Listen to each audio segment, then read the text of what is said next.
I'm David Beadle. Here's what's happening from RateAlertNow.com. 30-year mortgage rates reversed direction on Friday and moved back to where they had been on Wednesday evening. It happened because of news of a smaller than expected decline in payroll jobs last month.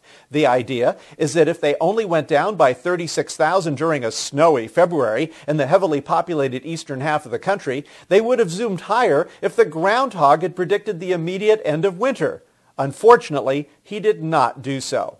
The only problem is that perceived good news about the future of the economy is bad news for those seeking lower mortgage rates.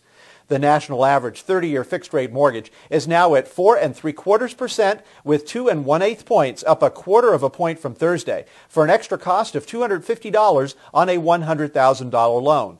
The 5% rate is at 3/4 of 1 point, also up 1/4 of 1 point from the previous day. Remember, 1 point is worth 1% of the loan amount. This means 1 point is $1,000 on a $100,000 loan and $2,000 on a $200,000 loan.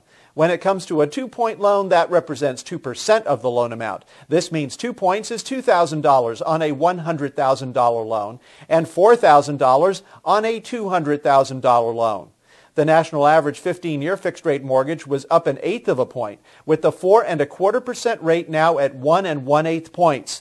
The 4 3/8% rate is at half of 1 point.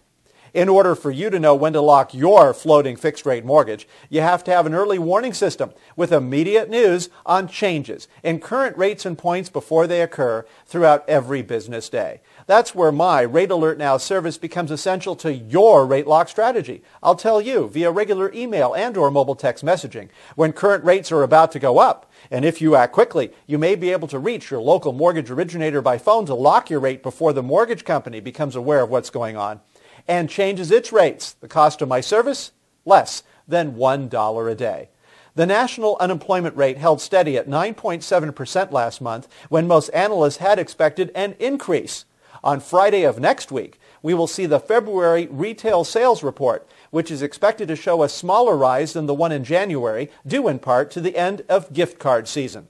That's what's happening. I'm David Beadle. For full details on my real-time mortgage rate alert service to help you beat the system, visit RateAlertNow.com and check back here on Sunday for my next free mortgage rate update.